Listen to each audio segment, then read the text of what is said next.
नमस्कार विद्यार्थी मित्रांनो, स्वागत आहे आपलं पुन्हा एकदा एमपीसी लायब्ररी या आपल्या युट्यूब चॅनलमध्ये. विद्यार्थी मित्रांनो, आज आहे 28 एप्रिल 2026. सुरू करूयात आजच्या चालू घडामोडी.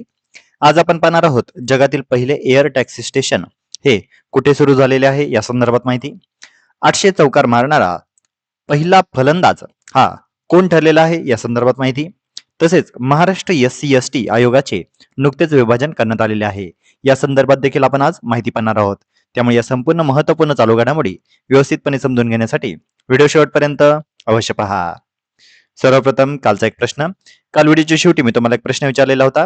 नीती आयोगाची स्थापना कधी झालेली होती? तर याचं योग्य उत्तर होतं पर्याय क्रमांक 4, 1 जानेवारी 2015. आता आपण आजच्या दिनविशेषकडे वळूया. आज आहे 28 एप्रिल. 28 एप्रिल 1916 पुण्यामध्ये होम रूल लीग याची स्थापना आजच्या दिवशी करण्यात आलेली होती. याचे संस्थापक होते अर्थातच लोकमान्य टिळक. या पुण्यामधील होम रूल लीगचं क्षेत्र होतं महाराष्ट्र, मुंबई वगळून कर्नाटक, मध्यप्रांत आणि बेरार. या होम रूल लीगच्या एकूण 6 शाखा होत्या.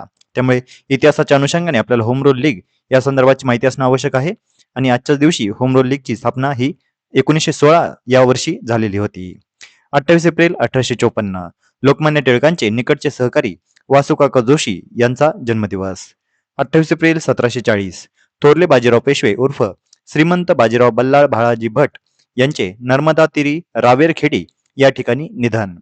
28 एप्रिल हा दिवस संपूर्ण जगभरामध्ये जागतिक कामगार सुरक्षा आणि आरोग्य दिन म्हणून साजरा केला जातो. तर विद्यार्थी मित्रांनो, हे होते दिनविशेष. आता आपण आजच्या चालू घडामोडींना सविस्तरपणे जाणून घ्यायला सुरुवात करूया. प्रश्न क्रमांक पहिला. 2026 global report on food crisis नुसार पाकिस्तानचा समावेश कोणत्या यादीमध्ये करण्यात आलेला आहे? तर याचे योग्य उत्तर आहे पर्याय क्रमांक 2, तीव्र भुकेचा सामना करणाऱ्या टॉप 10 देशांमध्ये पाकिस्तानचा समावेश करण्यात आलेला आहे. पाकिस्तानमध्ये तीव्र अन्न संकटाची गंभीर स्थिती यात उद्भवलेली आहे. 2026च्या global report on food crisis नुसार पाकिस्तानचा समावेश जगातील तीव्र भुकेचा सामना करणाऱ्या टॉप 10 देशांमध्ये करण्यात आलेला आहे. पाकिस्तान सोबतच खालील देशांचाही समावेश आहे: अफगाणिस्तान, नायजेरिया आणि येमेन. नायजेरिया या देशामध्ये सर्वाधिक गंभीर स्थिती ही उद्भवलेली आहे. 2025 मध्ये पाकिस्तानातील सुमारे 1.1 कोटी म्हणजे जवळपास 11 मिलियन लोकांना गंभीर अन्न टंचाईचा सामना करावा लागलेला आहे.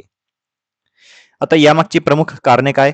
तर आर्थिक अस्थिरता, महागाई, हवामान बदल, पूर्व नैसर्गिक आपत्ती आणि या संपूर्ण तीव्र अन्न संकटाच्या महत्वाचं नेमकं काय यामध्ये आपल्याला परीक्षेच्या अनुषंगाने, तर ही परिस्थिती पाकिस्तानमधील अन्न सुरक्षा, अर्थव्यवस्था आणि सामाजिक स्थैर्य यांसाठी मोठे आव्हान ठरत आहे. त्यामुळे लक्षात घ्या, पाकिस्तानमध्ये तीव्र अन्न संकटाची गंभीर स्थिती आहे आणि रिपोर्टचं नाव आहे global report on food crisis. वळूया पुढच्या प्रश्नाकडे. जगातील पहिले एअर टॅक्सी स्टेशन कुठे सुरू झालेले आहे? अशा पद्धतीचा प्रश्न आपल्याला वेगवेगळ्या परीक्षांमध्ये दिसून येतो, कारण वन लाइनर फॅक्ट आहे. सरळ सरळ आपल्याला प्रश्न विचारण्यात येतो की जगातील पहिले एअर टॅक्सी स्टेशन कुठे सुरू झाले? तर याचे योग्य उत्तर आहे पर्याय क्रमांक 2, दुबई. जगातील पहिले air taxi station UAE Dubai या ठिकाणी सुरू झालेले आहे. टॅक्सी वाहनाचे वैशिष्ट्य काय? तर याचा कमाल वेग आहे 320 किलोमीटर पर तास, कमाल अंतर 160 किलोमीटर ते पार करू शकते. प्रवासी क्षमता आहे 1 पायलट आणि 4 प्रवासी. पूर्णपणे इलेक्ट्रिक अशा पद्धतीचे हे एअर टॅक्सी आहे. त्यामुळे लक्षात घ्या, जगातील पहिले एअर टॅक्सी स्टेशन दुबई या ठिकाणी सुरू करण्यात आलेले आहे. पुढचा प्रश्न. एप्रिल 2026 मध्ये भारताने कोणत्या देशासोबत मुक्त व्यापार करार म्हणजेच फ्री ट्रेड अग्रीमेंट म्हणजेच FTA हा संमत केलेला आहे? तर याचे योग्य उत्तर आहे पर्याय क्रमांक 2, न्यूझीलंड. भारत न्यूझीलंड यांच्या या 2 देशांमध्ये आता नुकताच मुक्त व्यापार करारावर नवी दिल्ली या ठिकाणी सही झालेली आहे. केंद्रीय वाणिज्य मंत्री व उद्योग मंत्री पियुष गोयल यांनी या संदर्भात घोषणा केलेली आहे. दिनांक 27 एप्रिल 2026 या दिवशी या करारावर सही झाली.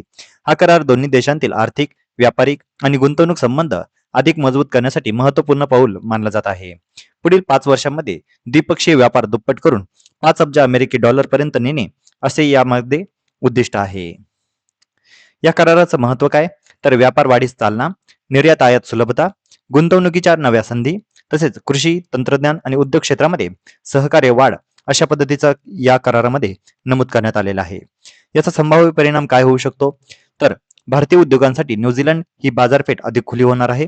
न्यूझीलंडकडून कृषी व दुग्ध व्यवसायास सहकार्य मिळणार आहे.